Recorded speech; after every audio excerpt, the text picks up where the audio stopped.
አባሮኝ ሲያበቁ እኔን ደግሞ እንደገና እዛ ሄጄ ልሰብክ አልሰብክም። ወደ አዲስ አበባ ነው። ኢሳያስ አፈወርቂ ክርስቲያኖችን ሁሉንም አጥፍቷቸዋል። በጣም በልጽጋለች መቀሌ። ከልጆች ጋር ተቃቀፍኩኝ። መታለች ባይዘው እሱን ለማየት ታሰራ ላይ ታሰራ እኔን ነው የሚመለከተው። አንተ ማን ነው የምታሰረው? ግንቡን ትናገረዋለህ፣ ከዛ ላይ ብር ያወጣል አለ። ኋላ ኤርትራውያን መጡ አልመጡ ለአንተ ምንም አይደለም። ምንድነው የሚያቃጥል ነገር አለው? አውጪ ከዚህ መኪና፣ አውጪ ከዚህ መኪና ይላል። አገሪቱ ላይ ያለውን ብልጽግና እኔ ተነክቼ አላውቅም። በምድሪቱ ውስጥ ምንም ለውጥ እንደማይኖር በእውነትም ደግሞ ጌታን የተቀበለ አይመስለኝም። ያውና ማስጠጋ መስዬ ላጥ ነዳሁት። ነገር ላይ ግን ሀንዬ ደከመችብኝ፣ ልጆቹ ደከመው። በጣም ይሄ የማይባል ድህነት ውስጥ ገብቻለሁኝ። የሆኑ ሽፍቶች ይመጡና ጨለማ ነው መኪናውን ለመምታት ብለው የድንጋይ ናዳ አድርገው ይጥላሉ። ማን ልታስቸግር ብለን የተሰደድከው? ከፈለክ ወደ ሀገር አትመለስም አለች። ታምነኝ ወደ 3 ሰዓት የሚያክል አለቀስኩ።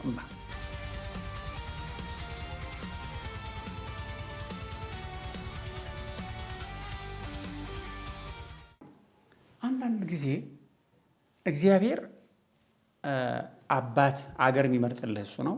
አባት የሚመርጥልህ እሱ ነው። የአባትህን ፕሮፌሽን የሚመርጠው እሱ ነው።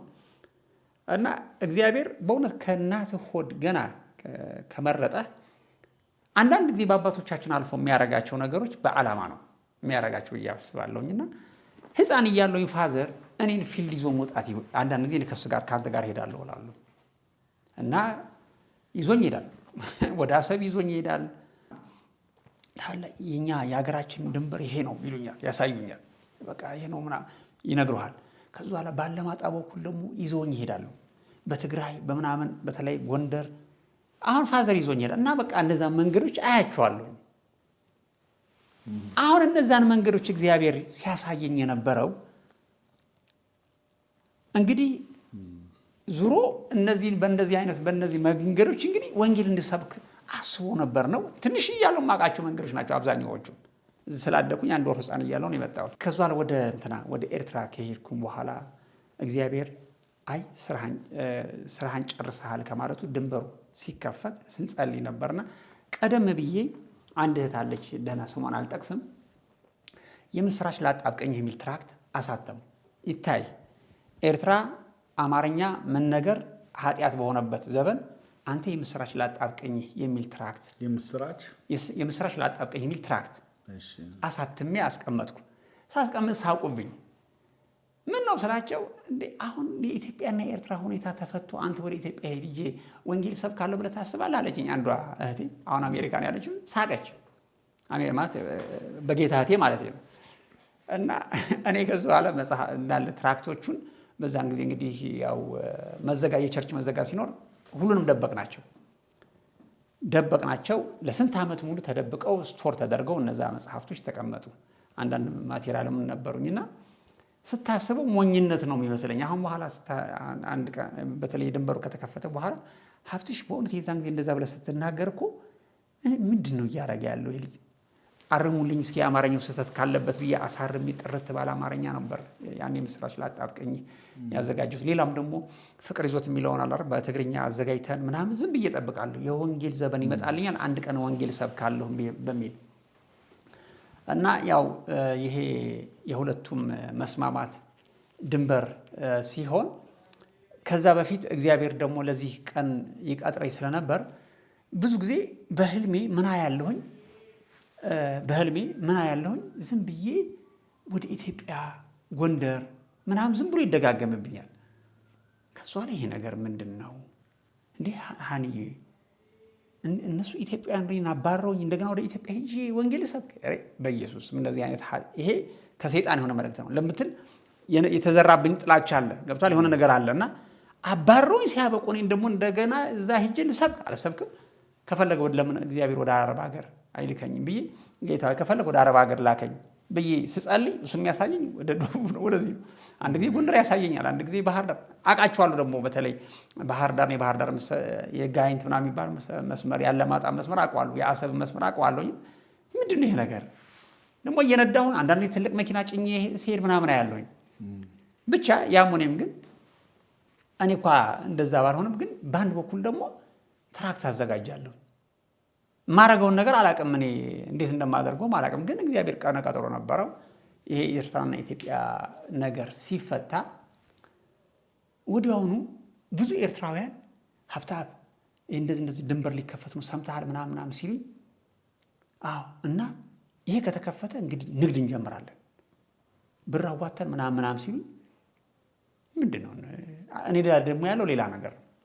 ከዛ በኋላ ብቻ ድንበሩ ሲከፈት እኔ ከኔ ግሩፖች ጋር መኪና አስነስተን ወደ ኢትዮጵያ ገባን። ለመጀመሪያ ጊዜ ስናየው ደነገጥን። ማረሰው አሁን የኛ መንገድ የኤርትራ መንገድ ሁሉም ተበላሽቷል። ምንም በጦርነት ምናምን የተበላሸ ነውና አስፋልት ጽድት ያለ አስፋልት አታገኝም። አሁን የዘላንበሳ መስመር ስንረግጥ መሬቱ አስፋልቱ ድሮ እንደምናውቀው አይደለም፣ ወለል ያለ ደስ የሚል እንዲህ አንተ ይሄን ኢትዮጵያን ያህል በልጽጋለች እንዴ! ስነዳ በጣም ደስ የሚል እየነዳን መጣ። ከዛ በኋላ አድግራት ስንገባ ወዲያውኑ ግርኛ መንገድ ላይ ለሚቆዩን የትግራይ ሰዎች አዲስ ኪዳን እንዲሁም ደግሞ የትግርኛ ትራክቶችን አዘጋጅተን ነበርና እነሱን እየበተንን መጣን። ወደ አማራ ክልል ከሄድን ብለን ደግሞ የያዝነው ስቶሪ ያደረግነው ነገር ነበር። በመጀመሪያ ጉዟችን ላይ ምንም ያደረግነው ነገር የለም። ከዛ በኋላ አድግራት ላይ ስንገባ አድግራት በጣም በልጽጎ ነው ከማውቀው በላይ በልጽጎ በልዩ ሁኔታ ደምቆ ምናምን አየዋለሁ። አንተ ምን ጊዜ መቀሌ ገባናል ሳቁብኝ። ገብቷ እኛ ያለ ነው የደከመ አገር ላይ ነው ያለ ነው። አስፋልቱ እንደዛ አይደለም፣ አድግራት ነው ይሄ ምናምን አድግራት ነው መቀሌ አይደለም ማለት። ኧረ ተው። ከዛ በኋላ ከሄድን በኋላ አንዳንድ ነገሮችን ኢትዮጵያ ውስጥ ያሉትን ብልጽግናዎች ምናምን ማየት ጀመር። ከዛ በኋላ እዛ ለነበሩት የትግራይ ልጆችም ወንጌል መስጠት ጀመር እና የዛን ጊዜ ፍቅር ያቸንፋል የሚል ቃል ተናግረው ስለነበር እኛ ደግሞ ያቺ ትራክት ደግሞ ፍቅር ይዞት የምትል ትራክት ነችና ለእንዳጋጣሚ ስንሰጣቸው ለትግራይ ሰዎች ወዲያውኑ ምንድነው ማች ያደረገው? ይሄማ ስለ ዶክተር አብይ ስለተናገረው አንዳንድ መግለጫዎችን የያዘ ትራክት ነው ብለው ተቀብለው አነበቡት። ካነበቡት በኋላ ነው እንግዲህ ይሄ ጴንጤ ነው ምናምን ብለው አንዳንዶቹ መቅደድ አንዳንድ ጊዜ እንትን ማለት የጀመሩትና የዛን ጊዜ ብዙ ክርስቲያኖች በተው እዚህ መንደፈራ ላይ ከኛ በኋላ ማለት ነው እዚህ አድግራት አካባቢ መስበክ ሲጀምሩ አንዱ ጠራኝና ሰማኝ እስኪ ወንድሜ አለኝ። አቤት አልኩት። እንዴ ኤርትራ ውስጥ ኢሳያስ አፈወርቂ ክርስቲያኖችን ሁሉንም አጥፍቷቸዋል አልተባለም እንዴ? እሱ የሚደግፈው ኦርቶዶክስን ነው እንጂ ክርስቲያንን አጥፍቷል አልተባለም እንዴ? አለ። መስሎሃል? ሲያስጨንቁን እንኳን ምን በዛው አልኩት። ኧረ ተው፣ እኔ በጣም ነው የገረመኝ አለኝ። በቃ እዛ መተው አንዳንድ ክርስቲያኖች ሲሰብኩ ሲያያቸው ብቻ ተቀበሉን። ያንን የወንጌል ስርጭት አደረግን። የወንጌል ስርጭት ስናደርግ በቃ ጌታን አምነን ነበር የመጣ ነው። ከዛ በኋላ መቀሌን ስናያት ደነቀን። በቃ በጣም በልጽጋለች መቀሌ። ገና ስንገባ መብራቱ ምናምን ምን አይነት በቃ አናውቀውም። እኔ አሁን መቀሌ ነበርኩበትና ድሮ ሕፃን እያለሁ ነበርኩኝ አውቀዋለሁ። የማውቀዋ መቀሌ አልሆንብኝም።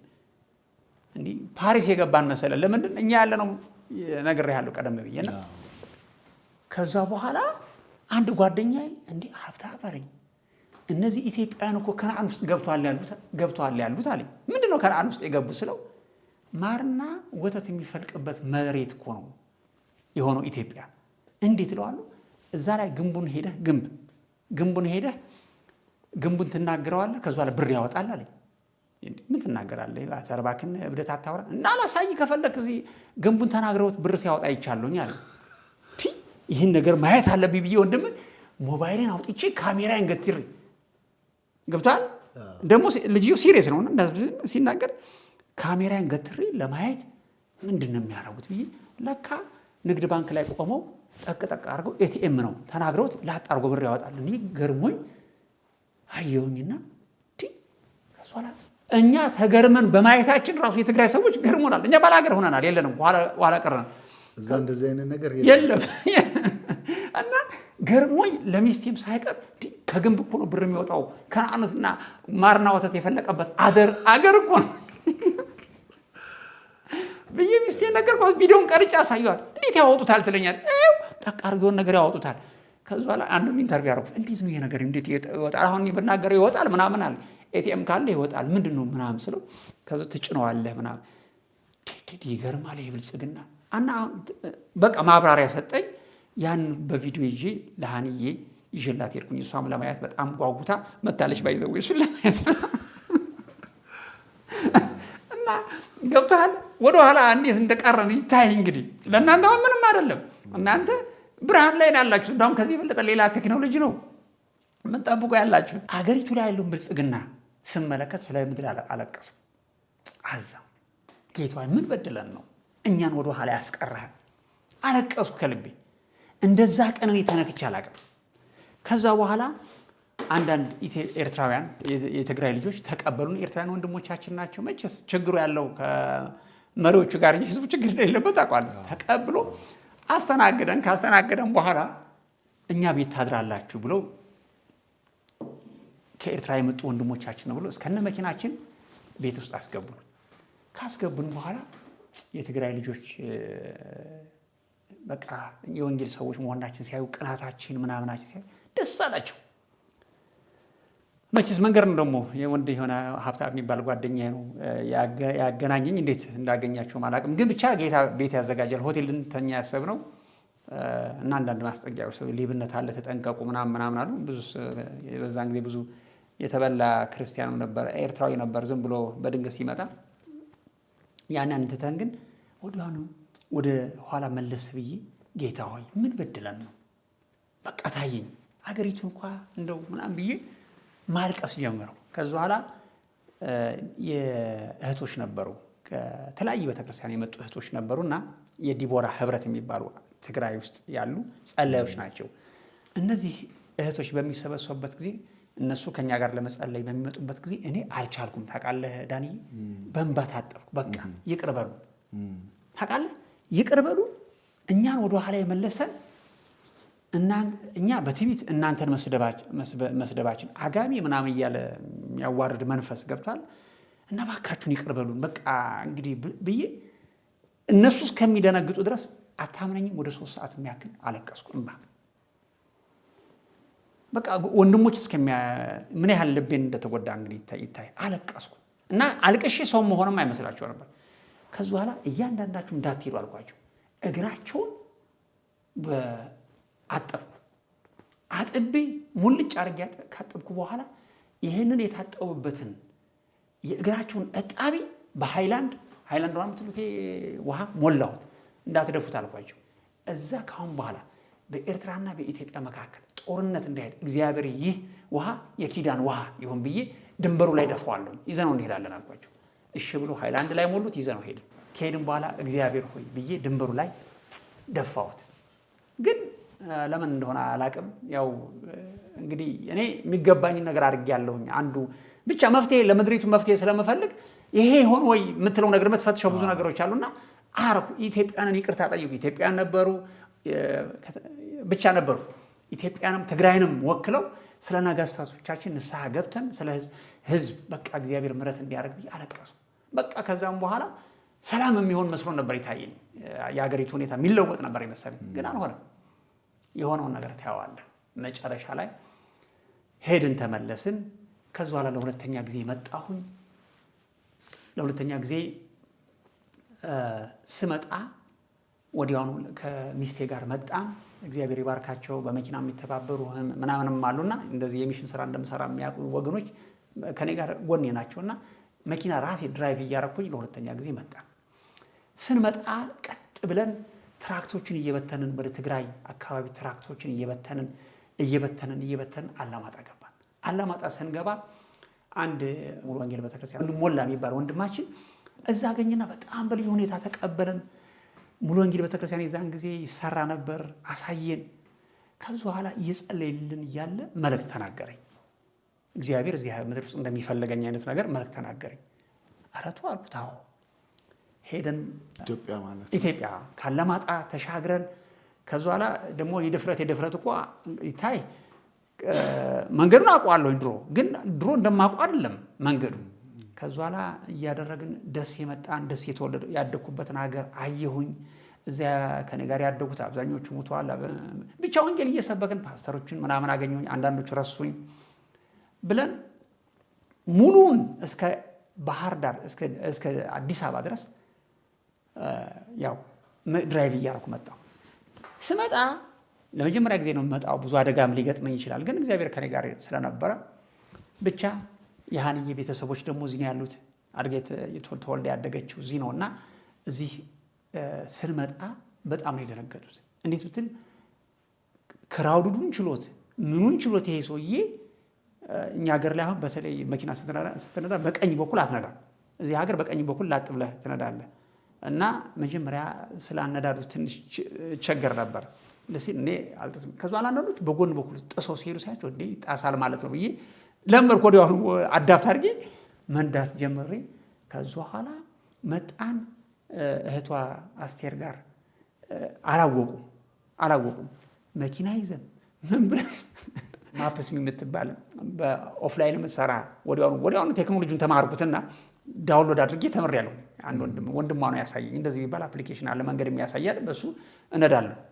ከዛ በኋላ ገብቼ ከዛ በኋላ ወንድሟ የእሷን ቤት ስለማላቀው እዚህ መግቢያው ይሄ ጣፉ አካባቢ ተጠበቀን።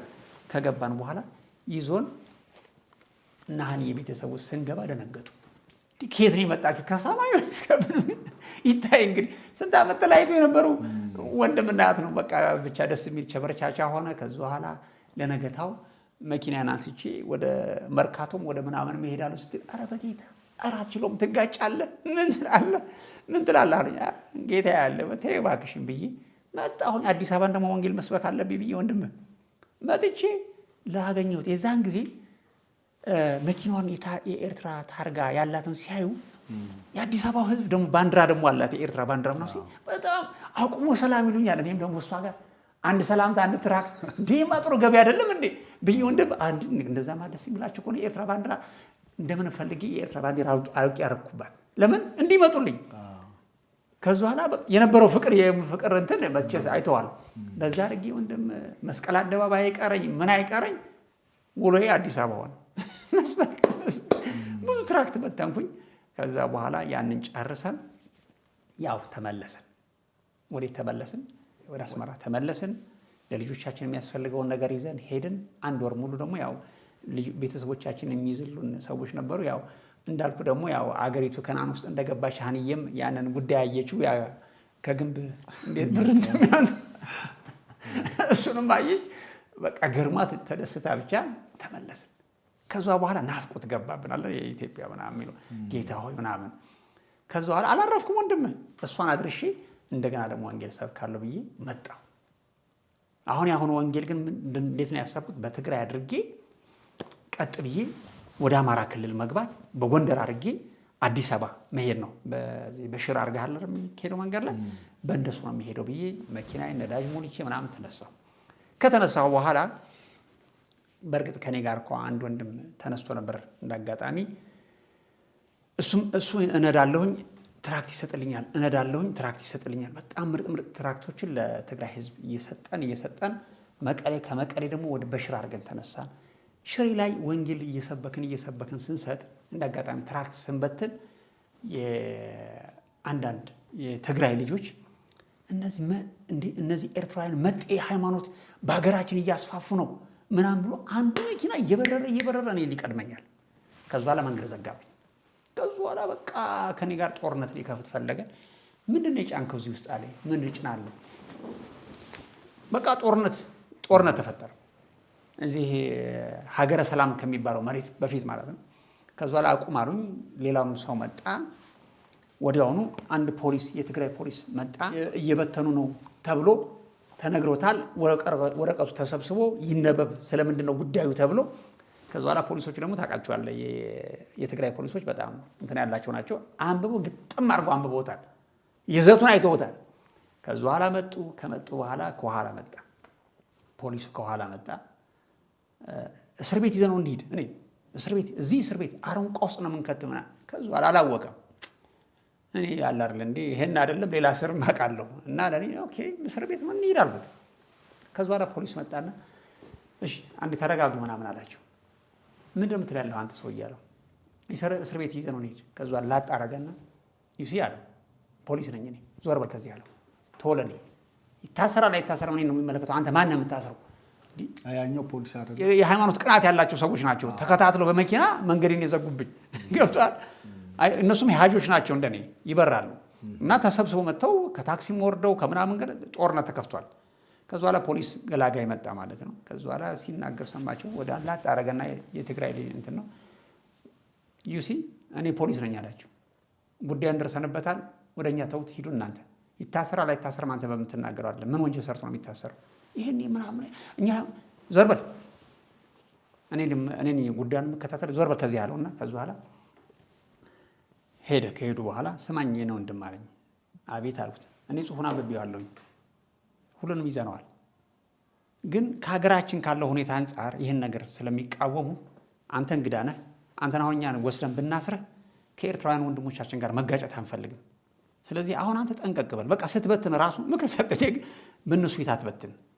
የሃይማኖት ናጽነት አለ፣ እንደፈለክ ነው መስበክ ትችላለህ፣ እንደ ኤርትራ አይደለም ምናምን ብሎ አደፋፈሬ። ከዛ በኋላ ምንም ችግር የለም አይዞህ፣ ቀጥ ብለህ የምትፈልግበት ሀገር የት ነው የምትሄደው? ሽር አልኩት።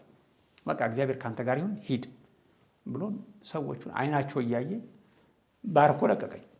እኔም ከዛ በኋላ ሰው ባለበት ብቻ እየበተንኩኝ ሽሬ ገባሁኝ። ከሽሬ ደግሞ ወደ ሑመራ ሽራሮ አድርገህ ሑመራ አድርጌ ወደ እንትና ሶረቃ የምትባል መሬት ወደ ጎንደር ለመግባት ከጎንደር በኋላ ነው እንግዲህ ወንጌል የምሰብከው። አሁን ከጎንደር በኋላ ያቺ የምስራች ላጣብቅኝ የምትለውን ትራክት ልበትን ጀመረው።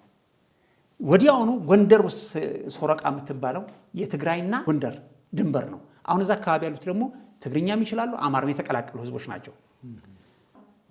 እኔ ልገባ ስል ኬላ ላይ ገትረው ያዙኝ። ከየት ነው የመጣው ሲሉ ከኤርትራ ነው የመጣሁት።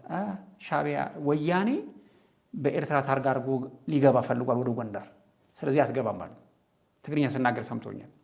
ኧረ አይደለሁም ኤርትራዊ ነኝ፣ መታወቂያ ባሳያቸው ሊያምኑኝም አልቻሉ። ከዚ በኋላ እሺ ጉዳይህን እስኪ ወደ ፖሊስ ጉዳዩን እንድንመራው መኪናህን እዚህ ጋር ትዛት አንተ ከፖሊሶች ጋር ለመነጋገር ግባሉ እና በጣም ጨለማ የሆነ በጣም የሚያስፈራ ቦታ ነው። ይዞኝ እኔና ወንድምን ወደ ፖሊስ ይዞን ሄዱ፣ እዛ ሶሮቃ የሚባል ቦታ ላይ። ከዚ በኋላ እኛ ኤርትራውያን ነን እና እንደዚህ ነን እና ባካችሁን አሁን እንግዲህ መመለስ አንችልም፣ በዚህ አድርገን አዲስ አበባ ለመግባት ነው ሀሳባችን ምናምን ስንላቸው ከዚ በኋላ ወዲያውኑ ለካ እነሱ ያችን የምስራች ላጣብቅኝ የምትለው ትራክት እዛ ሶሮቃ አካባቢ ስለበተናት ወደ ፖሊሶቹ ሰጥቷቸው ኦልሬዲ እኛ ጴንጤ መሆናችን አውቋል። እነዚህ ለሀገር ጥፋት ናቸው በሚል እሳቤ እዚህ አትገቧትም ማለት ነው። እዚህ ምድር በዚህ መሬት በፍጹም አታልፏትም። እናንተ ደግሞ ወያኔዎች ትራክት ይዛችሁ መምጣት ጀመራችኋል ፖሊሱ እያለ። ከዚ በኋላ በቃ ብለን ኬላው ላይ ተመለሱ አለን። እንዲያውም ሌላ ጣጣ ነው የምታመጡት ነግሬያችኋለሁ ምናምን አለን። ብዙ አስፈራራን። ከዚ በኋላ ተመልሰን ድንበሩ ላይ ቆመን እንደ ምናልባሽ ምህረት ቢያደርጉልን እንዴት ብትል እኔ አሁን የከበደ ምንድን ነው እንደገና ዙሬ ወደ አዲስ አበባ መምጣቱ። ነዳጅ ብዙ ጨርሻለሁ፣ ነዳጅ ደግሞ የለኝም፣ ከበደኝ። ወንድሜ ደግሞ ደክመዋል፣ ረጅም መንገድ ነው የተጓዝኩት እና ከድንበሩ እንደገና ደግሞ ወደ ሁመራ፣ ከሁመራ ወደ ሽራሮ፣ ከሽራሮ ሽራ አድርጌ ደግሞ መቀሌ መግባቱ በጣም ረጅም መንገድ ነው፣ የ2 ቀን መንገድ ነው። እና ከበደኝና ጌታ ታዲያ ሲጨልም ዝም ብዬ ጥሼው ልሄድ እንዴ በእንደዚህ አልኩኝ። 12 ሰዓት ሲሆን ይጨልምና እነዚህ ሰዎች ብር አላቸው እንገላቸዋለን፣ ስማርት የሆነ ሞባይሎችን ይዘዋል።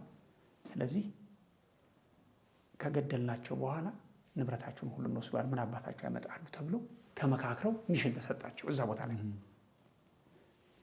ከዚ በኋላ ይህንን ጉዳይ የሰማ አንድ አላለ እንዴ ከትግሬ ጋር ትንሽ አላለ እንዴ የሚደናገጥ አላለ የሚተዛዘን ስሙኝ አለኝ። ቀስ ብላችሁ እኔ እንዳልነገርኳችሁ ላጥበሉ ተቀይሷ አለኝ። በትግርኛ ነው የተናገረኝና ደስ አይልም። እኔ ይህን መጥፎ ነገር ማየት አልፈልግም። እናንተ የዋህ ኤርትራዊ መሆናችሁን አውቄያለሁ። 12 ሰዓት ከሆነ በህይወት አትቆዩ። እንዲያውም ከ12 ሰዓት በኋላ በዚህ መሻገር ትችላላችሁ ያሏችሁ ሰዎች ሊገሏችሁ ስለፈለጉ ነው። ቶሎ ብላችሁ እንዳልነገርኳችሁ ላጥበሉ ብሎ በፊልም በእነሱ በማያስጠጣ መንገድ ተናግሮ ሄደ። ደግሞ እንደሆነ እርግጠኛ የሆነበት ብዙ ነገር አለ። እዛ አካባቢ ያሉት ማንኛውም ሰው መሳሪያ ይዟል ወጣቱ። ጌታ መቼስ ቸር ነውና እንግዲህ እዛ መተን ብንሞት እንግዲህ ሌላ ታሪክ ነበር የሚፈጸም የነበረው። ከዛ በኋላ ብራዘር ከኔ ጋር ሲጓዝ የነበረውን ወዲያውኑ መኪናውን በቃ እስከ እዚህ ላይ ላስጠጋት አልኳቸው። እሺ ሰዎቹ ደግሞ ሊገሉኝ የተመደቡ ሰው ደህና እዛ ጋር አስጠጋት ምናምን ከመንገድ ነጠል ብለህ ብለው ይሉኛል። ከዛ በኋላ ራሳችንን እናሻግርሃለን ይሉኛል። ያኛው ደግሞ የሆነ ነገር ኢንፎርሜሽን ሰጥቶኛል። ወዲያውኑ ማስጠጋ መስዬ ላጥ ነዳሁት። ወዴት ገባሁኝ? ተመለስኩ ማለት ነው። ወደ ሁመራ እየለበለብኩ ተመለስኩኝ። ከዛ በኋላ ደክሞኝ ሁመራ ውስጥ ገባሁ። ከሁመራም አልፌ ወደ የሆነች ሀገር ውስጥ ገባሁኝ። አሁን አልጋ የሌለበት ቦታ ላይ በረሃ ላይ መኪናን አስጠግቼ ተኛሁኝ። በጣም ደከመኝ፣ ወንድሜም ደከመ። ከዛ በኋላ ከየት መጣ ሳንለው የሆኑ ሽፍቶች ይመጡና ጨለማ ነው መኪናውን ለመምታት ብለው የድንጋይ ናዳ አድርገው ይጥላሉ እዛ በረሃ ላይ። ከዛ በኋላ ድንግጥ ብዬ ድው ሲል ይሄ ነገር ይሄ ቦታ ጥሩ አይደለም ማለት ነው ብዬ መኪናውን እየነዳሁኝ በቃ እንቅልፍ እየመጣኝ ደክሞኛል። ግማሽ ሌሊት አልፏል። እየነዳሁ በዛ ሰዓት ዝር የሚል መኪና የለም። እንደምንም ብዬ ወደ ሁመራ አካባቢ ነው ሁመራን አልፌ አንድ ከተማ አገኘሁኝና ስንገባ እንዴ በአሁን ሰዓት አልጋ ስትል አልጋ የሚባል ነገር የለም። ታዲያ ምንድነው ምርጫ ሲሉኝ ትላልቅ የጭነት መኪኖች አሉና እነዚህ ትላልቅ የጭነት መኪኖችን ከእነሱ ጋር ተጠግቼ አደርኩኝ። ከድካም የተነሳ ወዲያውኑ ነዳጅም አገኘን። እግዚአብሔር ረዳን። ነዳጅ አልነበራትም፣ ነዳጅም አገኘን። ነዳጅንም ሞልተን ተነሳን። 12 ሰዓት ሲሆን ተነሳን። ምንም ብዙ አላረፍንም። ተነስተን ወደ ሽሬ ከሽሬ ወደ መቀሌ ተነሳን። ከዛ በኋላ ከኔ ጋር የነበረው ከድካም የተነሳ ከመጠን በላይ ታመመ። ልቆጣጠረው በማልችልበት መልኩ ታመመብኝ። ይሄ ጳውሎስ አላር እንደ እንትና ታሞ ሜሊጦስ ላይ ትቼዋለሁ አይነት ነገር። በስንት ትግል መቀሌ ገባን። መቀሌ ከገባን በኋላ ከኔ ጋር የሄደው ሰውዬ በጣም ተስለፍልፎ ወደቀብኝ። አልቻልኩም። ሀብትሽ ጌታ ካንተ ጋር ይሁን፣ አንተ ቀጥል፣ እኔ ግን መሄድ አልችልም። በቃ ይሄ ነገር ይሄ ጉዞ ከእግዚአብሔር ፍቃድ ጋር አልነበረ ማለት ነው ብዬ ደግሞ ተፈትኜ ምንም ማድረግ አልቻልኩም። መቀሌ ላይ አደርኩኝ። እሱን ወዴት ነው የምትሄደው ስለው በቃ ወደ አስመራ ሄዳለሁ መለሳለሁ አለኝ። መኪና አስጭኝ ወደ አስመራ ላኩት። ብቻዬን ቀረሁ።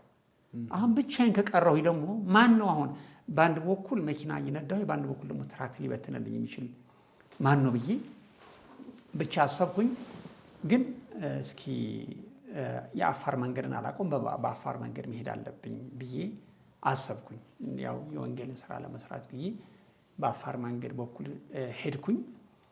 ሲሄድ በጣም ከባድ ነው የነበረው። ከዛ በኋላ ከመቀሌ ወርጄ የአፋር መንገድ ሲይዘው እዛ የትግራይና የአፋር ድንበር ላይ የሆነ ሰው ብቻ ነው የምትሄድ ያለው በዚህ በረሃ ላይ አለኝ። አዎ።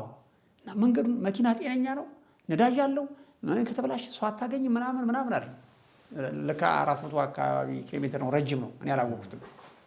አይ መኪናው ነዳጅ አለው፣ ጤነኛ ነው፣ ታምነዋል አለ። አይ እሱስ ችግር የለበትም ምናምን አልኩት። በል እንደዛ ከሆነ ግባ፣ ግን ብቻህን ከምትሆን ሰው ብትይዝ ይሻልሃል ምናምን አለኝ። የሆነ እንዳጋጣሚ የሆነ ልጅ የትግራይ ልጅ ነውና ወደ አዲስ አበባ ነው የምትሄደው? ከአንተ ጋር ታዲያ ልሂድ አለኝ። መሄድ እችላለሁ አልኩት። ሰው የለኝም። ከዛ በኋላ እንደውም እዛው ወንጌል ሰብኳለሁ፣ ትራክት ይበትንልኛል ብዬ አስቤ ከእሱ ጋር ተነሳን። እየነዳን ሄድን። በረሃ ላይ ነው። ለአንዳንድ አፋሮች ብቻ ነው አንዳንዴ አረብኛ ትራክት ምናምን መስጠት የሚችለው እንጂ ሌላ ምንም ማድረግ አልችልም። ከዛ በኋላ እያልኩኝ ወደ ሚሌ ገባን። ሚሌ ደክሞኝ ላይ መንገድ ላይ ነው የተኛሁት ከወንድሜ ጋር ከዛ ከኔ ጋር ከነበረው በዛ አድርገን በአዳማ አድርገን በጣም ከባድ ጉዞ የነበረው በአዳማ አድርገን ወደ አዲስ አበባ ገባሁ። ብቻዬን ነው እንግዲህ ይታይ። ከዛ በኋላ አዳማ ላይ ልጅየው ስራ ስለነበረው በተለያየን መንገድ ላይ ግን ዝም ብሎ ወንጌልን እየነገርኩት ምን እያልኩት አንዳንድ ቦታ ላይ መጽሐፍ ቅዱሶችን ይሰጥልኝ ነበር። ግን አዳማ ላይ ስንገባ ደግሞ አብዛኛው ወንጌል ይሰማ ሰው ነውና ብዙ ወንጌል ለመስበክም አልተደፋፈርኩም። ዝም ብዬ መንገዴን ብቻ ላድርግ ብዬ ወደ አዲስ አበባ መጣሁኝ። አዲስ አበባ ለሁለተኛ ጊዜ ነው እንግዲህ አሁንም መጣ ያለሁት ይታይ። ከአዲስ አበባ ከዛ በኋላ ታቆ ይሆናል እዚህ ያገኘሁት አንድ ወንድም ነበረና ወደ ጌታ አሁን ሄዷል። ጋሽ ጢያር አገኘሁት። እዚህ ካገኘሁት በኋላ የወንጌል ሰው ነውና አገኘሁት። ጋሽ ጣያር መጥቻለሁኝ። መጀመሪያ ቀን ላይ ስመጣ ተዋውቄው ነበር። ባለፈው ስትመጣ ተዋውቄዋለሁኝ እና ተዋውቀናል። በምንድን ነው የተዋወቅነው? እዚህ ዶክተር መለሱ ስልጠና ላይ እዛ ትንሽ ስመሰክር አንዳንድ ሰዎች ተነክተው ነበር እና እንዲህ ይሄ ወንጌል ሰው ብሎ ይዞኛል። ቴሌፎኔን ይዟል ሰውየው እና በቃ እዚህ ሰው ሊረዳኝ የሚችለው አገሩን የሚያውቀው እሱ ነው ብዬ ስላሰብኩኝ ትራክት ምናልባት የራሴ ትራክቶች ነበሩ። በእርግጥ ግን አንዳንድ አስፈላጊ ነገር ደግሞ መንገድ ላይ የሚረዱኝን ምናምን ሊያስተባብርልኝ እንደሚችል ገባኝ። ከዛ በኋላ ጋሽ ጣያር መጥቻለሁ አልኩት። በጣም ጥሩ አለኝ። አሁን ምንድን ነው ፕላንህ? እኔ በልቤ ውስጥ ያለው አሁን አልኩት ወንጌልን ለጎጃም ሕዝብ መንገር አለብኝ። የመጣው ስለዛ ነው ያለ መስበክ አለብኝ አልኩት። ከዚህ በፊት በዚህ መስመር ሄደህ ታውቃለህ? አይ በዚህ መስመር ሄጄ አላውቅም። በጋይንት መስመር ሄጄ አውቃለሁ እስከ ባህር ዳር ድረስ። ባህር ዳር እናውቃታለሁኝ ማለት ከፋዘር ጋር ማለት ነው። በእንደዛ ሄጄ ነበር ግን ይህን አላውቀውም አለኝ። እና ታዲያ ምንድን ነው የሚሻለው አለኝና እና ሰዎችን ላዘጋጅልህ ከዚህ ከአንተ ጋር የሚሄዱ ሰዎች ቢኖሩ ደስ ይለኝ ነበር አልኩት። ሊያዘጋጅልኝ አልቻለም። ግን አንድ ወንድም አብርሃም ጌታቸው የሚባል ትናንትና አንዷ መጥቶ የቢስክሌት እርዳታ አድርገንለታል። ወንጌል የሚሰራ ሰውና በጣም ደስ የሚል ወታደር የነበረ ነውና ጌታ አብርሃም ጌታቸው ይባል ጓሃጽዮን ላይ የሚኖር ነው። ለሱ ተደውሎ እንደዚህ መሰለ ኤርትራዊ ወንድም ይመጣል፣ ከሱ ጋር ሆናችሁ እስከ ጎንደር፣ ጎጃም፣ ትግራይ አካባቢ ወንጌልን እንድትሰብኩ ብሎ ሚሽን ሰጠ ጋሽ ጣያር። የሚያስፈልግ ማቴሪያል ደግሞ ተጨማሪ የወንጌል ዮሐንሶቹ ምናምኖች መኪናው ሙልት ብሏል በቃ እና አዲስ አበባም በጎንደር መስመርም ስትሄድ ኤርትራዊ መሆንን ሲያውቁ ምናምን ትንሽ አቴንሽናቸው ይሰባል። ባንዲራውን ደግሞ ያዩታል። እኔ ደግሞ አውቄ የኤርትራን ባንዲራ ለጥፌበታለሁ። ገብቷል። እንግዳ መሆኔን እንዲታወቅና እግር መንገዴን ግን ያን ለመስጠት ነው እንጂ የኤርትራ ነገር እንትን ብሎኝ አይደለም። ገብቷል። አንዳንድ ጊዜ ሮማዊነት የሚጠቅም ከሆነ ወንጌል ለማስፋት ጥሩ ነው እና ወዲያውኑ የነበረው የፍቅር ሙድ ሳያልቅ ይሄን ነገር ልጠቀምበት የሚል መንፈስ ነው ያዘኝ። ገብቷል። የነበረው ሞቅ ያለ ነገር በዚህ አጋጣሚ ላገኛቸው እችላለሁ የሚል ነው አእምሮ ካልኩሌት ያደረገው። ፍቅሩ ከቀዘቀዘ በኋላ ኤርትራውያን መጡ አልመጡ ለአንተ ምንም አይደለም፣ ግን ሳትቀዘቅዝ ይችን ነገር እንስራባት ብዬ ከሀንዬ ጋር ተመካክረን ሽው ብዬ ወንጌል መስበክ አለብኝ፣ ኢትዮጵያ ማድረስ አለብኝ የሚል ነው እንግዲህ እዛ ደረሶ ቶሎ ምልስ የሚያደርገኝ። ወዲያውኑ ስንሄድ አንዱ እዚህ አዲስ አበባ ወጣ ብለህ ተራራዋ ላይ ጦጦ ላይ ስደርስ የፌዴራል ወታደሮች አገኙኝና ክርስቲያን መሆኔን አወቁ ምናምን። ኦኬ ወደ የትም ትሄዳለህ? ባህር ዳር አልኳቸው። ታዲያ አንድ ሰው አለ ይዘው ትሄዳለህ ምናምን አለኝ። አይ እኔ ክርስቲያን ነኝ በግልጽ ነገርኳቸው። እኔ ክርስቲያን ነኝ። አይ ምንም ችግር የለውም አያሰናክልህም ምናምን ይለኛል። ኧረ ተው። አዎ አያሰናክልህም። እሺ ያስገቡት። እኔ ግን ጓሃጽዮን የሚባል ቦታ ላይ ግን ሰው አለኝ አልኳቸው። ምንም ችግር የለም ከአንተ ጋር ሂድ ብለው ተሳፈር አሉት። የሆነ ሰውዬ ነው። ከዚ በኋላ እሱን መስበክ አለብኝ ብዬ ደግሞ እሱ ጋር ሰበኩት። እሱ ደግሞ እንዲህ መልካም ኤርትራዊ አንተ እንጂ እንዴት ምናምን ብሎ ብዙ ነገር ተቀበለ። እንዲህ በል ታዲያ ጌታ መቀበል ትፈልጋለህ አልኩት። አሁን ብሎ ንስሐ ገባ። አራተው በእውነት ነው ከልብ ነው የተቀበል። በጣም ገብቶኛል። ታዲያ አንተማ ያው እንግዲህ ጌታን ከተቀበልክ እግዚአብሔር ያዘጋጀ ሰው አንተ ነህ፣ አማኞች ነን ነው ደግሞ እንግዲህ አንድ ስራ ልሰጥህ ነው አልኩት። ምንድን ነው ስለው ላየኸው ሰው ሁሉ ትራክት መበተን ነው አልኩት። እየነዳሁ ትራክት እየሰጠህ ትሄዳለህ አልኩት። እንዴ ምን ችግር አለ እያለ ትራክቶቹን እየመጣ ከኋላ እየሳበ ትራክቶችን ይበትናል በስነ ስርዓት። ለኦሮሞ የኦሮምኛ፣ ለአማራው የአማርኛ እንደሚበትን የነገርኩት። ግን አብዛኛው የኦሮሞ ሕዝብ ስለሆነ የኦሮምኛ ትራክት ላይ ከዛ ላይ ጓሃጽዮን ከደረስኩ በኋላ አብርሃምን አገኘሁት፣ ተዋወቅኩት። ጓሃጽዮን ኦኬ ጋሽ ጣያር ነግሮኛል ምናምን አለ። እሱ በጣም መንፈሳዊ ሰው ነው። ከኔ ጋር ገባ። ከኔ ጋር ከገባ በኋላ ጉዞ እዛው እያለን ተነሳን። አሁን ትራክት መንገድ ላይ እያቆመን እየሰበከን ምናምን ሄድን። ስንሄድ ያው የጎጃምን መንገድ እንግዲህ ጎጃም ላይ ደግሞ በደብረ ማርቆስ አካባቢ በጣም በሞጣ በኩል እንሄድ ወይስ በስለው ነው? በሞጣ በኩል ከሄድን ብዙ ሰው አናገኝም። በዚህ በኩል ግን ብዙ ሰው ማግኘት እንችላለን። ስለዚህ በሞጣ በኩል ሳይሆን መሄድ ያለብን በጎጃም በኩል ብዙ ከተሞች ያሉት ብዙ ገጠሮች ያሉት እዛ ነውና መስጠት እንችላለን ብሎ ነገረኝ። ኦኬ ጥሩ በዛ መሄድ አለብን ብለን እየነዳን ሄድን። ደብረ ማርቆስ እንደደረስን ይመስለኛል። አለፍ ብለን ነው። አዎ ደብረ ማርቆስ መሆን አለበት። እዛ ላይ ከደረስን በኋላ መቼ ከመቼ በኋላ አንዳንድ መኪኖች ይሄዳሉ። ከዛ በኋላ አብርሃም ምን ይለኛል፣ ሰማኝ ሀብታም እዚህ ነው ማደር ያለብን አለኝ። እንዴት ብል ከመቼ በኋላ ያ ቦታስ አንደኛ ነፍሳትን አናገኝም፣ ሁሉም ሰው ቤቱ ነው የሚገባው። ሁለተኛ ነገር ደግሞ ከመሸ በኋላ አደጋም ሊኖር ይችላል፣ አንተም ደግሞ እንግዳ ነህና ማደር አለብን ይለኛል። ግን ከኛ ጋር የነበረው ሰውዬ እሱ ባህር ዳር ገብቶ ማደር ስለፈለገ ምን ችግር የለውም ምናምን እንደውም አሁን ነው ሰው የሚገኘው እንደ ገፋል። ከዛ ለሳብ አደረገኝና ይሄ ሰውዬን ያልወደድኩትም ጤነኛ አይደለም፣ በእውነትም ደግሞ ጌታን የተቀበለ አይመስለኝም እና ችግር ነው ማለት አስመስሎ ሊሆን ይችላል፣ ተጠንቀቃለኝ። ከዛ እኔ ግን መስማት ስላለብኝ ያው እንግዲህ የአገሩን በሬ የአገሩን ሰሮ በአገሩ በሬ ስለሆነ የአገሩ ሰው ነው፣ እስኪ በሚሰጠኝ ኢንፎርሜሽን ልሂድ ብዬ እንግዲህ ይቅርታ የኔ ወንድም ከኛ ጋር አድረህ ነገ ጠዋት ከኛ ጋር ትሄዳለህ ስንል ነው በቃ እንደዛ ማኮን አድሬ መግባት ስላለብኝ ቴሌፎን እንደዋወል ባህር ዳር ላይ ስትገቡ ያው እንገናኛለን እደውላችኋለሁ ይለናል።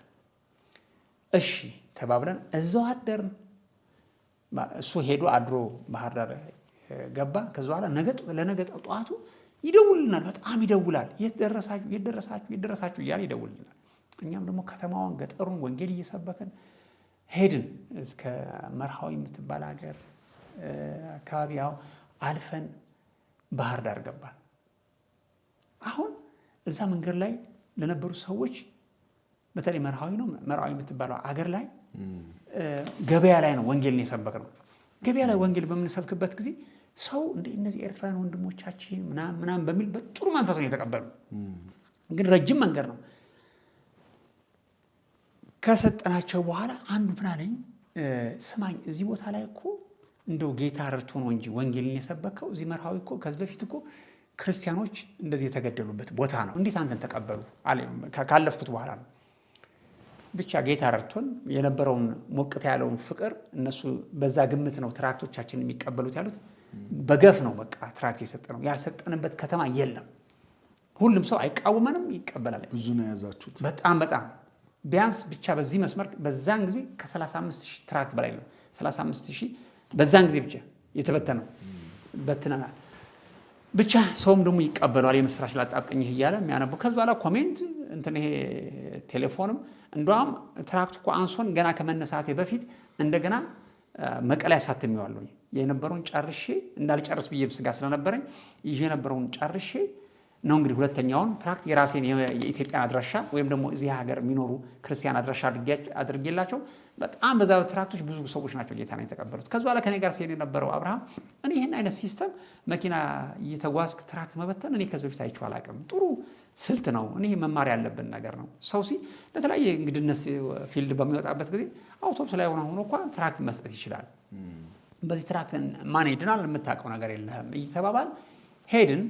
መርሃዊ ገባን። ከመርሃዊ ደግሞ ባህር ዳር ገባን። ባህር ዳር ከገባን በኋላ እንደ አጋጣሚ እጄ ላይ የነበረ ገንዘብ ያልቃል። የሚገርም ነገር ብዙ ወጪ ነበረ። እንዴት እንደሆነ ብቻ አለቀ። ለነዳጅ የሚሆን ብርም አጣሁኝ እና ጌታ እንግዲህ ስለ ስራው ያስባልና ምንድነው ማረጋው? ነዳጅ ሞልቻታለሁ። ካሁን በኋላ ያለውን ግን ወደ በጋይንት አድርጌ ስለሚሄድ እንዴት ነው ምንድነው ማረጋው ብዬ አሰብኩ። አብሽ የሆነ ብር ነገር ኪስ ላይ የለም እንዴ?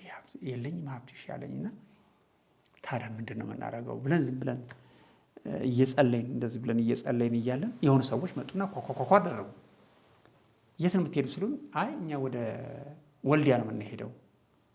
ኧረ ተው። አዎ ታዲያ ወደ ወልዲያ የምትሄዱ ከሆነ አንድ 3 እንስጣችሁ እንዴ ያሉ።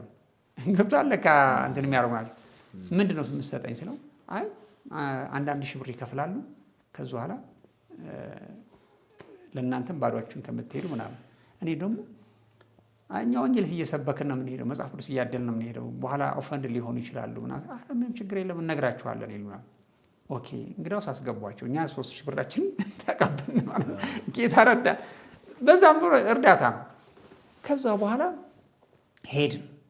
አሁን ስንሄድ በዚህ ጋይንት መስመር መጽሐፍ ትራክቶቻችን ወደ መጨረሱ አካባቢ ነው። ወንጌል ዮሐንስን የተለያዩ ትራክቶችን እየሰጠን ያልዘራንበት ቦታ የለም። በስንት ገድል ጋሽ ጠያር ወልዲያ ስትገቡ እነ ፍቃዱና መሲ የሚባሉ ልጆች ይቀበሏቸዋል ብሎ ነግሮናል።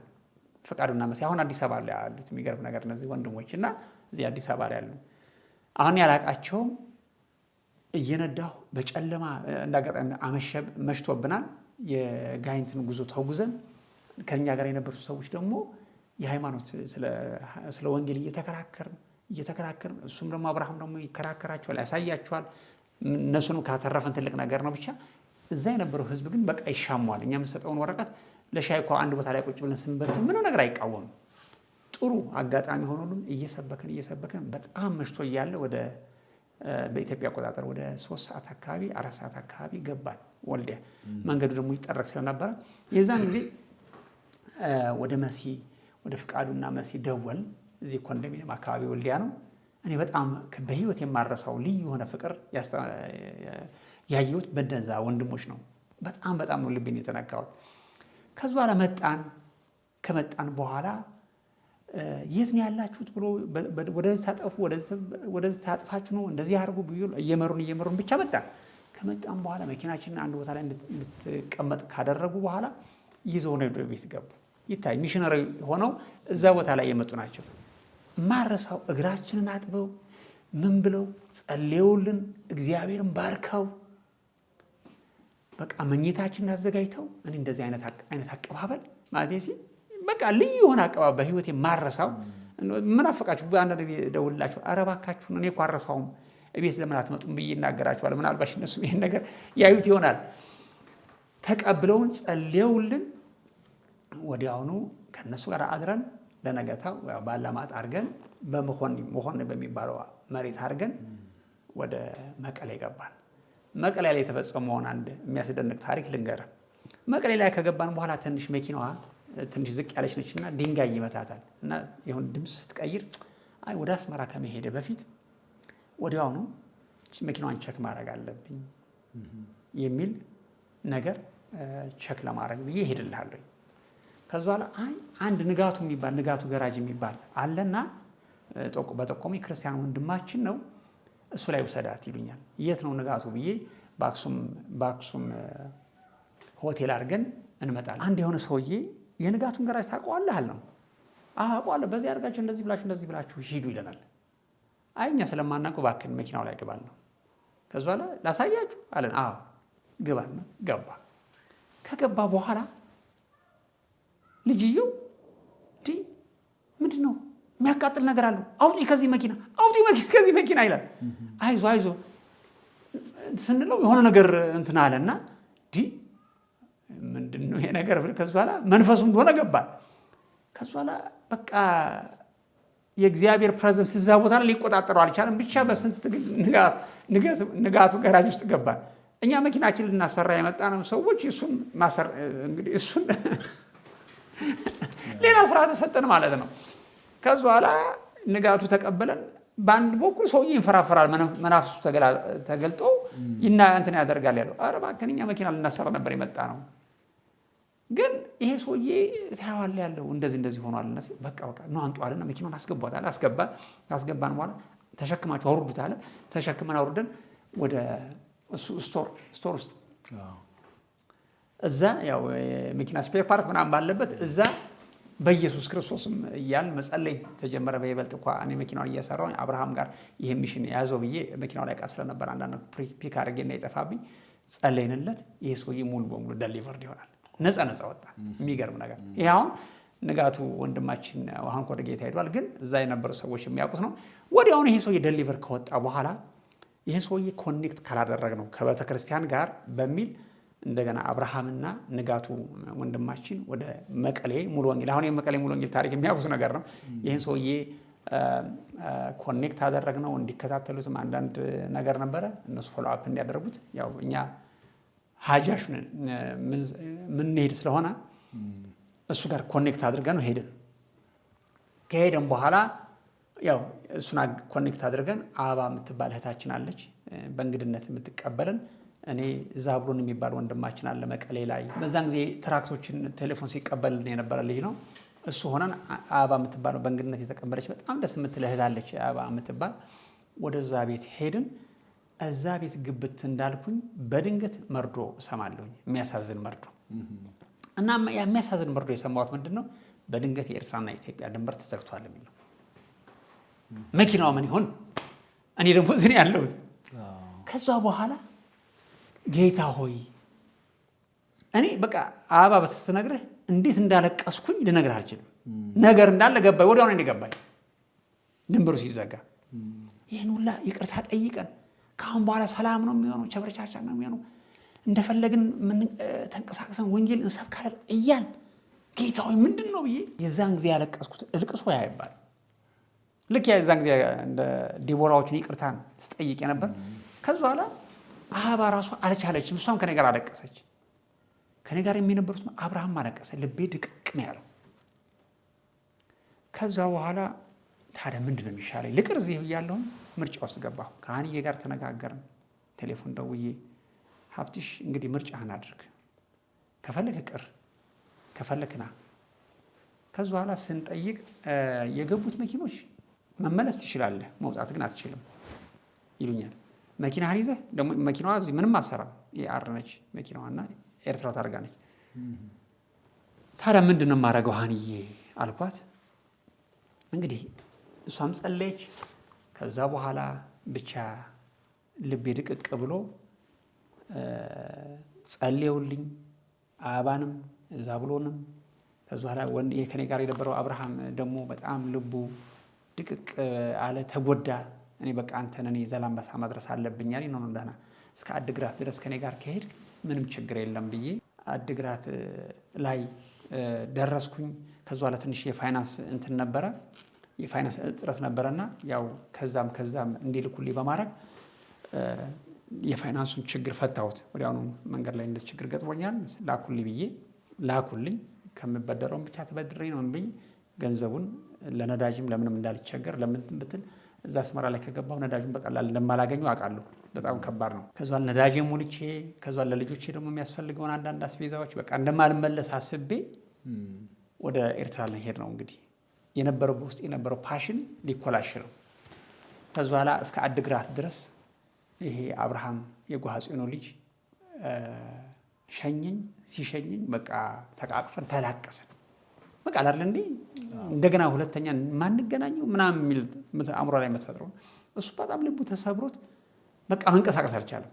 ከዛ በኋላ እኔ ወደ ኤርትራ ድንበር መጣሁኝ። ያው የኤርትራ መንግስት ድንበሩ ላይ የነበረው አንዳንድ ወሬ ግን ሰምቼ ነበር። እንዴት ብትል አንተ እዚህ መተህ ትራክትን እንደምትበትን ኦልሬዲ ደርሶበታል እና ያንተ ታርጋ ደግሞ ለዛ ድንበር ላሉት ተሰጥቷቸዋል እና ጠንቀቅ በል እግዚአብሔር እንዲረዳ ምናምን አሉኝ። እና ማንኛውም አይነት መንፈሳዊ ነገሮችን ቢፈትሹ እንደማያገኙ አድርግ፣ ከቻልክም ደግሞ ታርጋው እንዳይታወቅ መኪናው ቀይ አፈር ቀባው ማለት እንደዚህ ያላል እንትን ምናምን አሉኝ። ያንን ነገር ቀባባሁት። አቧራ ከመሰለ መኪናውን በቀላሉ ሊለዩትም አይችልም። ግን ከዛ በኋላ የት ነበርክ ምናምን ሌሎች የሚገቡ መኪኖች ነበር። የት ነበራችሁ? ቆይ በቃ ቤተሰብ ልንጠይቅ ሄደ ምናምን። ታዲያ ተዘግቶ ምናምን አልሰማችሁ ነበር? እኛ ሰማንም፣ እዚህ ከገባን በኋላ ነው የሰማነው። በሉ እሺ ብለው የሆነ ወረቀት አስፈርመው አስገቡኝ። ከዛ በኋላ ያንን የተበላሸውን መንገድ ምን የመሰለ መንገድ ስለበልበው የቆየሁትን ያን ገጣባ የሆነውን እንግዲህ በጦርነት የተበላሸውን በቃ ስቃይ የሆነ መንገድ ነው። በቃ ልነግርህ አልችልም። በእሱ አድርጌ መኪናው ስብርብር ብሎ ብቻ ተጎድቶም ነው አስመራ ገባሁ። ከልጆች ጋር ተቃቀፍኩኝ። ምንድን ነው ከአሁን በኋላ ሀንዬ አልኳት። ከዛ በኋላ ስንጸልይ ሀብታም አንድ የሆነ ነገር ገባኝ። በምድሪቱ ውስጥ ምንም ለውጥ እንደማይኖር አንድ ነገር ገባኝ። ሁለተኛ ነገር ደግሞ የሆነ እኛ ቀደም ብለን ያሳተምናቸው ትራክቶች የሆነ ህትመት ውስጥ ቤት ውስጥ እንደተገኙ ሰማሁ። አሁን ይከታተሉኛል። ሁለተኛ መታሰር አይቀርም። ስለዚህ አሁን ያለኝ ምርጫ በተለይ ደግሞ ይሄ እኛ በድብቅ ስናሳትምበት የነበረበት ቦታ ላይ ተጠርጥሮ አደጋ ውስጥ እንደገባ ሲነግሩኝ የአንተም ትራክት ተገኝቷል የሚል ወሬ ስሰማ ይፈልጉሃል የሚል ስናገር ስሰማ ሀንዬ ምን ይሻላል አልኳት። ያለን ምርጫ አለችኝ። እኔ እንጃ ቤት እንቀይር አለችኝ። እናበር ጌታ እያለኝ ያለውን ልንገርሽ አልኳት። እንውጣ አልኳት። ኧረ ተው አለች። ወደ አዲስ አበባ ነበር። በምን አድርገን እንወጣለን? በእግራችን። መኪና የለም ማን ያደርሰናል ድንበሩ ላይ ምናምን። ጌታ አለ ተይው። ከዛ በኋላ በውስጤ አንዳንድ ደግሞ ሲወጡ ይያዙና ወደ አዳ አቤቱ የሚባሉ እስሩ እስከነ ፋሚሊዎቻቸው ይያዛሉ። አሁን የሃንዬ ቤተሰቦች ምናምን ኧረ ተው ይህን አትሰውት ብሎ አስጨነቁ። ከዛ በኋላ ሲጸልይ ጌታ ደግሞ ሂድ እኔ ካንተ ጋር ነኝ አለኝ። ሃንዬ ያልኳት እኔ ብሎኛል። እንግዲህ በራስህ ላይ ልትፈርድ ነው ሀብታ ሚስትህ አንተ ደግሞ ውትድርና ውስጥ አልገባሁም እና ውትድርና ውስጥ እንደገና ይከቱሃል ምናምን ብሎ በተለይ በአንዱ ቤተሰማ ቶሎ ፍራቻን ይዘራብኝ። እኔ ደግሞ ሂድ ይለኛል። የምሰራው ገና ብዙ ስራ እንዳለ ያሳየኛል። ከዛ ላይ የራሴን ግሩፖች የኛን ሚኒስትሪ ግሩፖች ጸልዩልኝ ያልኳቸው ባርካችሁ ሸኙ። ሚኒስትሪውን እዛ እንቀጥለዋለን እናንተ እዚህ ቀጥሉ። አንዱ አገልጋይ ምን አለኝ፣ ሀብታ እኔም ጌታ በውስጥ የሚሰማኝ ስላንተ ልንገርህ፣ ያንተ ቦታ እዚህ አይደለም። በፍጹም እዚህ አንተ ልትቀጥል ልትሰራ አትችልም። ካለ ፓሽን ጋር ኤርትራ ውስጥ መስራት አትችልም። በውስጤ ደግሞ አገሪቱ ላይ የሆነ ለውጥ ካልተካሄደ በፍጹም ልኖር እንደማልችል ገብቶኛል። በደንብ አድርጎ ነው የገባኝ። ሃኒ አልኳት ካሁን በኋላ ይብሳል እንጂ የአገሪቱ ሁኔታ ምንም የሚሻሻል ነገር የለም። ይሄን ነው ኦቂ። ልጆች ሳዋ ይሄዳሉ፣ ሳዋ የሚባል ማሰልጠኛ ካምፕ ይሄዳሉ። አይውልህ ስለዚህ እንሰቢበት አልሄድም። እሷ ትንሽ ተቸግራ ነበር። ጌታ ነው በኋላ ሜሽን ስሚ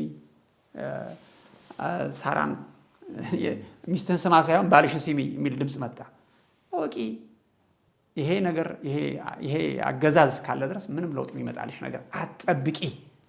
ኧረ ተው አሁን እኮ ኖ በፍጹም የለም አልኳት። እግዚአብሔር በጣም አለ በጠንካራ መልኩ ለውጥ የለም። እኔ ምድሪቱን እስከ እንደዚህ ዓመት ድረስ ፈርጃታለሁ ብሎ የነገረኝ አንድ ነቢይ ነበርና ያ ዓመት እስኪሞላ ድረስ መሸሽ ነው አልኳት። ልጆቻችንን እናስተምር፣ እንሂድ፣ ስራው ይቅር ምኑ ይቅር። አሁን እንግዲህ ማንም ሰው እንትን እያደረገ ነው ያለው። ጭንቅ ነው በጣም በዛ። አሁን ስታወራው ዳኒ ወንድሜ እንደ ቀላል ነገር ይመስላል እና እስከነ ልጆች ስትሄድ ደግሞ ከተያዝክ ደግሞ አለቀልህ። እንደውም አንተማ ተብለን እንደውም ሌላ ታርጌት ውስጥ የገባው ሰው ነኝና ግን እግዚአብሔር አለ በዙፋን ላይ አልኳት። አዲስ አበባ ያሉት ቤተሰቦች ተጨነቁ። በዛን ጊዜ ደግሞ ፕሌን ደግሞ አልቀረም። ፕሌን አላቋረጠም እኮ ይሄዳል። ከዛ በኋላ ወንድምህ ታዲያ የልጆቹ ማቴሪያል ምናምን አለች። እቃውን እንዴት ጥለ ነው እንሄዳለን? ግድ የለም ሃኒ እኔ የገባኝ ነገር አለ ስሚ ብቻ አልኳት። እሺ አንተ ካልካለችኝ ወዲያውኑ በሌሊት በ9 ሰዓት በኢትዮጵያ አቆጣጠር 9 ሰዓት በእኛ ደግሞ 3 ሰዓት አካባቢ አንድ መኪና እንዲመጣ አደረኩ። ወደ እኔ ጓደኞች መጡ። አውቀን ለሰርግ ነው ጥሩ ስበብ አገኘን፣ የቤተሰብ ሰርግ አለ በሚል ጎረቤቶቻችን እንደዛ አልናቸው። ምንም ዕቃ ሳናወጣ ልጆቼን ጭኜ ምን ጭኜ በሌሊት ወጣሁ። በሌሊት ወጥቼ መኪና ተዘጋጀ፣ ሌላ መኪና ቀጥ ብዬ በጠዋት 12 ሰዓት ላይ እየተገባሁ ድንበር ላይ 12 ሰዓት ላይ ሌሊት ሙሉ ተጉዘናል። 12 ሰዓት ላይ ከዛ በኋላ ልጆቹ ትንሽ ራባቸው ደከሙብኝ። ከዛ በኋላ የሚያሻግረኝ ሰው ብር ከፍለን የምትሻገረው በሾሮንቆላው ተራራ ወጥተህ እንደዚህ ወደ ለመሄድ ዛላንበሳ ለመግባት። ከዛ በኋላ እንደዛ ብለን ዛላንበሳ የሚያስገባን ሰው ፈለግን። እየመራን እያሳየን ወታደሩ በሌለበት መንገድ እየመራን ሄደ። መንገድ ላይ ግን ሃኒ ደከመችብኝ፣ ልጆቹ ደከመው። ድክምክም ብላ ቀልጣ ደክማ ልጄን አንድ ጊዜ ተሸክሜ እዛ ተራራ ደርሳለሁ እመለስና እንደኛውን እና በጣም በስቃይ ከስንት ጉዞ በኋላ ዛላንበሳ ስንገባ በርከክ ብለን እግዚአብሔር ይህችን ምድር አሁን ለቀን ወጥተናል፣ እንግዲህ ሳንጠፋ እንደገና ደግሞ በደህና ወደ ምድሪቱ መልሰን ብለን እያለቀስን ዛላንበሳ ገባን። ከዛላንበሳ ቀጥ ብለን መቀሌ ገባን። አንድ ጓደኛዬ ተቀበለኝ። ከተቀበለም በኋላ ማታ ነው የገባነው እና ያው መሬት ላይ ተኛሁኝ። ጭምር ጨርቅ አንጥፈን እነሱ ብቻ ይተኙ ተብለን ኩርምት ብለን አደርን።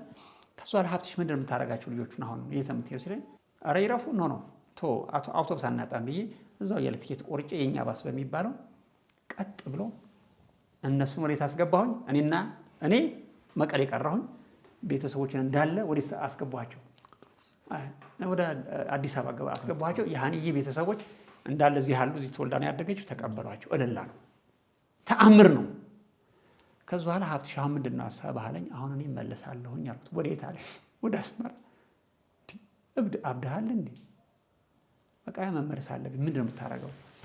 አንዳንድ ዶክሜንቶችን መጽሐፍቶችን በየቦታው ላስጠጋቸው ዝም ብዬ ቤቱ ዘግቼ ነው የመጣሁት። ኧረ ተው አደጋ እንዳትወድቅ ምናምን ተው ጌታ አለ። በውስጤም ደግሞ የውስጥን መንፈስ ነው የምሰማውና እብደት ነው። ቀጥ ብዬ ምንም መኪና የለኝም እንደ ተራ ሰው ዝም ብዬ አስመልክቼ መውጣት ስትገባ ምንም አይሉህም፣ ስትወጣ ነው ችግሩ። ሄድኩኝ። ከሄድኩ በኋላ አስመራ ገባሁኝ። እንደ ተራ ሰው ገብቼ ቀስ በቀስ ቁም ሳጥኑን እከሌ ውሰደው፣ ፍሪጁን እከሌ ውሰደው፣ ገብቷል ለወንድሞች ለቅዱሳን። ከዛ በኋላ የሚያስፈልጉኝን ቫሉዌብል የተባሉ በተለይ ደግሞ አንዳንድ የያዝኳቸውን መንፈሳዊ ሰነዶች ኤክስተርናል ሃርድ ዲስክ ስደት ውስጥ እያለን ስንጸልይ የነበርንባቸውን አንዳንድ ፎቶግራፎች ድሮ በቃ አለ እንዴ ማስታወሻ በመከራ ላይ ምን እንዴት እንዳለፈን ያስኳቸው ፎቶግራፎች ምናምን በኤርፖርት አሻገርኳቸው። በኤርፖርት አሻገርኩበት የዛን ጊዜ በጣም ነበር የፈሩት ብዙ ሰዎች። ምንድነው ምናልባት ይሄ በኤርፖርት በሚያልፍበት ጊዜ ከተገኘ እና ካዩት የመንፈሳዊ ፕሮግራሞች ናቸው የማን ነው ተብሎ አደጋ ውስጥ ልትወድቅ ትችላለህ ሀብተ አባሉ። እኔ ግን እንግዲህ እግዚአብሔር ኃላፊነቱን ይወስዳል እንጂ ብገኝማ ያንን ቦርሳ የያዘ ሰው አደጋ ውስጥ ነበር የሚወድቀው። ወዲያውኑ ደግሞ አሁን ይሄን ነገር እንድደፍር ያደረገኝ ምንድነው ከዚህ ቀደም እዚህ አዲስ አበባ ውስጥ እነ ታደሰ የሚባል አንድ የሆነ ወንድም እዚህ አዲስ አበባ ውስጥ በቴሌቪዥን በኢቫንጀሊካል ቴሌቪዥን አየው ነበርና እንደዚህ ችግርተኞችን ይረዳል። ችግርተኞች በሚረዳበት ጊዜ አንዳንድ እርቃናቸውን ያሉ ኢትዮጵያውያንን እንትን ሲለኝ በኢቫንጀሊካል ቴሌቪዥን ሳየው በጣም ልቤ ተነካ። ወዲያውኑ በዛን ጊዜ ምን አድርጌ ነበር እዛ ኤርትራ ውስጥ እያለሁኝ ልብስ ሰባስቤ ወደ 25 የሚሆን ላጌጅ ላኩኝ። አሁን በሚመጡት ኤርትራውያን ሲሄዱ ከአስመራ ወደ አዲስ አበባ ሲመጡ ባዶ እጃቸውን ነው የሚሄዱት። እባክህን አንድ ላጌጅ እያደረኩኝ 25 ላጌጅ በጣም ምርጥ ልብሶች፣ የትምህርት ማቴሪያል እዛ ለሚያገለግሉበት አገልግሎት እነ መሲና መሲ የምትባል ልጅ አለችና ለነሱ እልክላቸው ነበር። በዛ እንግዲህ አሁን ይሄ በጥሩ ከደረሰ ማንኛውም የኔ ማቴሪያል በጥሩ ይደርሳል ብዬ ሸፍኝም ምናምንም ብዬ በአንዳንድ ሰዎች እልካለሁ።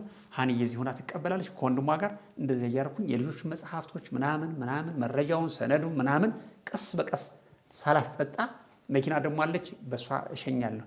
2 ላጌጅ 3 ላጌጅ በቀን እልካለሁ። ይቀበላሉ። እንደዛ አድርጌ ሁሉንም ላጌጆችን የሚያስፈልጉኝን አመጣ። ካመጣ በኋላ ቀስ ብዬ ወንድምህ ቁልፉን ብቻ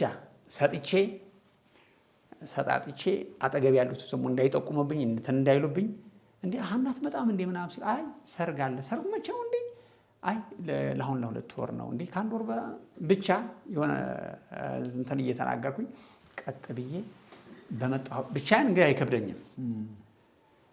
አሁን ትልቁ ስጋት የሚሆነው እንግዲህ ስትመጣ አንዳንድ ኬላዎች ላይ ሊጠይቁኝ ይችላሉ። እስከ እንደዚህ ቦታ ላይ ኬላ ሊጠይቁ ይችላሉ። ከዛ በኋላ ምንድን ነው የሚሻለው አሉ። ብቻ ሌላ ጊዜ ሰፋ አድርገን እንገልጸዋለን። በጣም ረጅም የሆነ መንገድ በእግሬ በ16 ሰዓት የሚያክል ተጉዤ ወደዚህ ገባሁ። በጣም ሪስክ ነው የነበረው የዛን ጊዜ የነበረው በጣም ሪስክ ነው የነበረው። አደጋም ሊወድቅብኝ ብዙ ነገር ነበር። ብቻ ተመልሼ ከዛ በኋላ ገባሁኝ። እንዳጋጣሚ የቤተሰብ ሰርግ ነበረ፣ የእህቷ ሰርግ ነበረ። የሀኒዬ እህት ከካናዳ መጥቶ ያገባት ነበር። ጥሩ አጋጣሚ ስበብ ፈጠረ ጌታ። ሰርጉን ላይ አልዋልኩም። እኔ ሰርጉ ላይ አልነበርኩም። ይፈልጉኝ ነበር ግን ሰርጉ ላይ አልነበርኩም። እኔ የሚታየኝ የነበረው እንዴት አድርጌ በፍጥነት ነገሩ ሳይከር ጦርነትም ሳይፈጠር ቶሎ ብዬ እንዴት አድርጌ መረጃዎችን ሰነዴን አውጥቼ ሴትል ቦታ ሆኜ እኖራለሁ፣ ሚሽንን እየሰራሁ ትግራይ ላይ እኖራለሁ የሚል ሀሳብ ነው። ከመጣሁኝ በጣም ተዳከም ያለሁኝ፣ በጣም አሞኛለሁ። የዛን ጊዜ ከመጣሁ በኋላ ራሱ ትንሽ እረፍት አላገኘሁም። ወዲያውኑ ልጆችን ሰብስቤ እንደገና ወደ ትግራይ መጣሁ። እንደገና ወደ ትግራይ ተመለስኩኝ። ወደ ትግራይ ከዛ በኋላ ወደ ፋጺ የሚባልበት ቦታ ላይ ስደተኞች የሚመዘገብበት ቦታ ላይ መጣሁኝ። የዛን ጊዜ ከመጣሁ በኋላ ብርም አልነበረኝም። በጣም ይሄ የማይባል ድህነት ውስጥ ገብቻለሁኝ። እኔ ደግሞ ቸገሬ ብዬ ለሀኒዬ ቤተሰቦች መናገርም ከበደኝ። ንብረታችንን የሆነ ቦርሳዎቻችን እዚህ እንትን አካባቢ መቀሌ አንድ ቦታ አስቀምጠውላን ቅዱሳን እና እዛ ቦታ ደግሞ አንዳንድ ቅዱሳን ላይ ስንጠጋ ደግሞ መቀሌ ላይ በተለይ ኦፈንድ ያደረገኝ በቃ ጥሩ ፊት አልተቀበሉንምና በቃ አላር እንዴ ተገፍተን ወጣን። መጀመሪያ ጥሩ ተቀብለውን ነበር። አሁን ግን ፊታቸውን አጠቆሩብኝ። ምንድነው ሂዳት በለው ግን እንደሚሄድ አድርገው አይነት ነገር አየን። ልጆቹ እኛ ደግሞ ህፃን ልጆች ናቸውና አንዳንድ ጊዜ እርቧቸው ምግብ ምናምን ሲጠይቋቸው ሂድ ዞር በል እባክህ፣ ክርስቲያኖች ናቸው ይታል ዞር በል ምናምን ሲሏቸው ልጆቹን ምግብ ከለከሉ ምናምን ሲል ሀኒዬ ደግሞ እባክህ ቶሎ ብለህ ከዚህ ቤት አውጣኝ ምናምን አለች። ቶሎ ብለን ወደ ካምፕ መሄድ አለብን ብለን ወደ ፋጺ ሄድን። ፋጺ ከሄድን በኋላ በጣም በረሃብ ተሰቃየን። ምንተኛበት ነገርም የለም። ከዚህ በኋላ ጭንቅ ብሎኝ እስኪ ምናልባት ካናዳ እህቴ አለችና ካናዳ ያለችውን እህቴን እስኪ ላነጋግራት ብዬ ቴሌፎን ደወልኩላት። ቴሌፎን ከደወልኩላት በኋላ በጣም የከረረ የሃይማኖት ጥላቻ ማለት ወዶ አይደለም ግን ልፈርዳቸው ብዬ አይደለም። ማን ልታስቸግር ብለን የተሰደድከው? ከፈለክ ወደ ሀገር አትመለስም አለችኝ። እንደዛ የምትመለሽ ከሆነ ለምን ታዲያ አንቺ አትመለሽም አልኳት። ገብቷል? ጥሩ ከሆነ ሀገሩ ለምን አንቺ አትመለሽም? ለምን ወጣሽ አልኳት። ዞር በል ምናምን አለችኝ። ማንም ምግብ የሚሰጠኝ ብደውል ሁሉም ፊቱን አጠቆረብኝ።